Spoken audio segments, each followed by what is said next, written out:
What's going on, YouTube? Welcome back to the channel. In this video, I'm going to be doing Amazon Flex for the first time. I signed up a few years ago and I've been on a waiting list for like 2 or 3 years. I got an email recently saying that I could go ahead and sign up. So I went ahead and signed up. I accepted my first order. The orders, they do go by fast. So as soon as the schedule released, you have to go ahead and hurry up and accept the offer.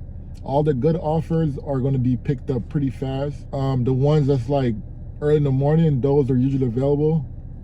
But the ones that's like, in the afternoon, the ones with the best time, those go by fast. So be sure to watch this video and I'll show you guys, what to expect on your first day and, tips and tricks that you could do for your first day if you plan on doing it. The schedule I got was from 3:30 to 6:30. It's a 3-hour schedule. I made sure to do the least amount of hours available because it is my first day. I want to, work my way in before I go and do a 4 or 5 hour schedule. It's paying $54. So that's the pay in my area. So I just pulled up to the facility. So I'm about to go in right now.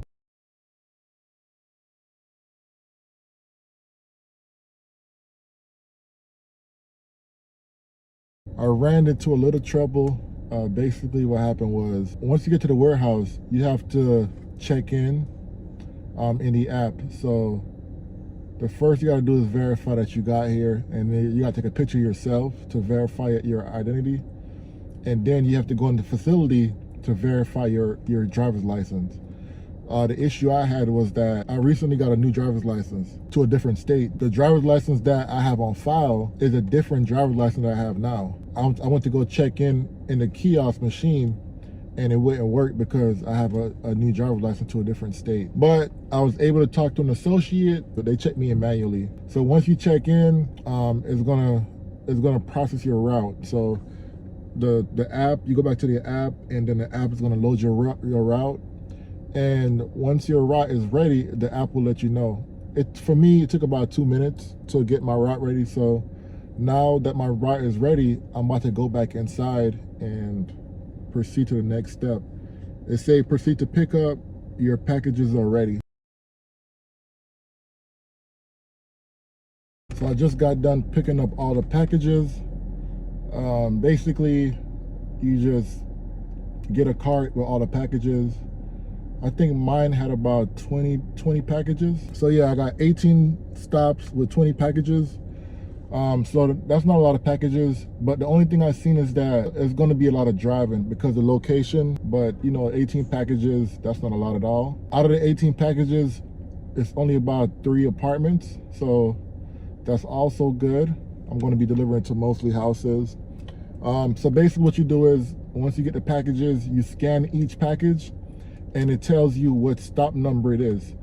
So based on the stop number, what I did was I took a pen and I wrote the stop number on the package label. Then I was able to organize it. So the first 5 packages I put in the front seat. So 1 through 5 in the front seat, and then 6 through, I think 10, 6 through 10 I put in the back seat, and then like the rest I put in the trunk. So like from 11 to 18, I put those in the trunk. So that way I'm able to organize everything. So I'm just gonna work my way from front to the back. And I did an app similar to Amazon Flex, which was, I think it was Fetch. I did it a while back and I did a video on it. And it's basically like Amazon Flex. You're delivering Amazon packages. So even though this is my first time doing Amazon Flex, I still have a little experience delivering packages for Amazon. So right now it's 3:56. I got here at 3:20. It did take me some time figuring out how to check in because of my driver's license situation, but now it's just about delivering packages, so it should be pretty smooth from here on out. So I'm about to head to my first stop and I'll let you guys know how it goes. I just made my first delivery. So one thing I noticed is that you don't know where you're going to end up. You're probably not going to be delivering close to the warehouse. I just had to drive 21 minutes to my drop-off location, and that's with a toll. If I didn't take the toll, it would have been a 28-minute drive. So that's one thing to keep in mind. You're going to be delivering to an area that's out of the way. It's not going to be anything nearby your house or the warehouse. I just finished my first drop-off. That was pretty easy. someone was in the garage, so I just gave him the package. I took a picture, and I'm on to my next stop right now. So the second stop is 5 minutes away. So hopefully everything is like relatively close to each other, and I'll just stay in this area. Man, I'm stuck inside this building. Basically, I had to use the app to open the gate, but now I'm trying to leave and the gate not opening, and I can't access that button in the app no more.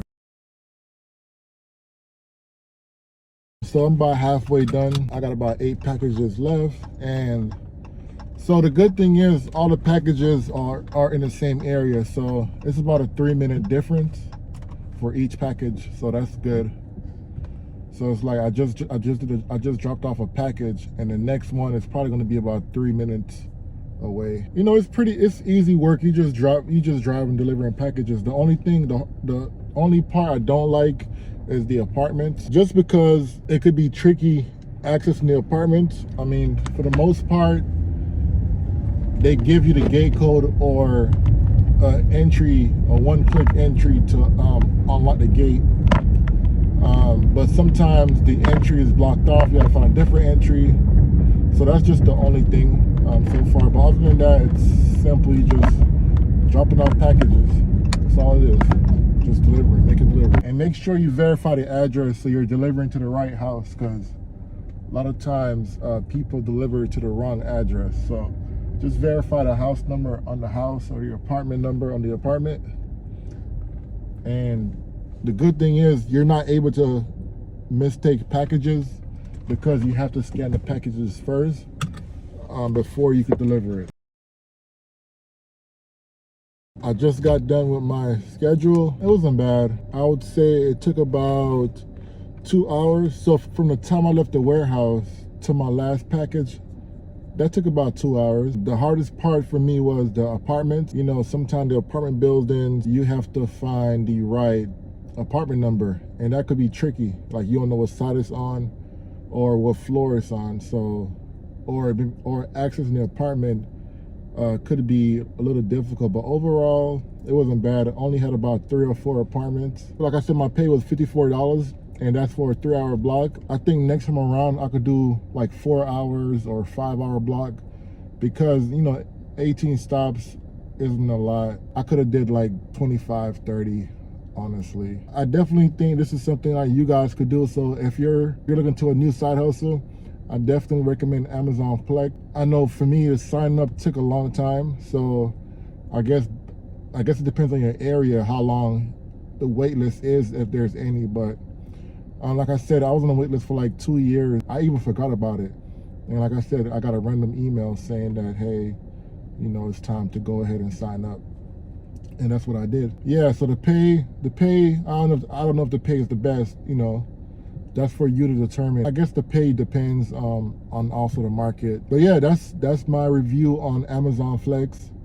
I recommend it as a side hustle, definitely. Something to do on the side, make a little extra money. I know some people probably do like 2 or 3 schedules a day. Let's say you want to dedicate 10 hours a day to doing Amazon Flex. You could do like 2 5-hour blocks. You could do 3 3-hour blocks. If you're doing it like full time, you could probably make $150 to $200 a day doing this easy. I'm kind of changing my mind on that review on whether I recommend it or not. I just had to drive 40 minutes to get home, and when you calculate all that gas, it's like, damn, is it worth it or not? From home to the warehouse was a 30-minute drive, and then for my last stop to get home, that's a 40-minute drive. So when I'm calculating all that drive, I probably drove about maybe $15 to $20 in gas. So it's like, when you calculate all that, it's like, I don't know if it's worth it at that point. I feel like it's something to do, but there's definitely better option. Like when I was doing DoorDash a lot, I know that definitely the payout from DoorDash was better than this, I would say. But you know, if you don't, but some people might like delivering packages. But the $54, I don't think that made sense for all that time. If the $54 was based on leaving the warehouse to my last package, then that would have been good, because that took about 2 hours. So $54 for those 2 hours, yeah. But when I calculate the time I left home till I get back from home, then that's when it don't make sense, and all the gas and stuff. I think it depends on where you live too. If you live next to a warehouse, I could see it making sense for you. But for me, like the closest warehouse I live is like 30 minutes away.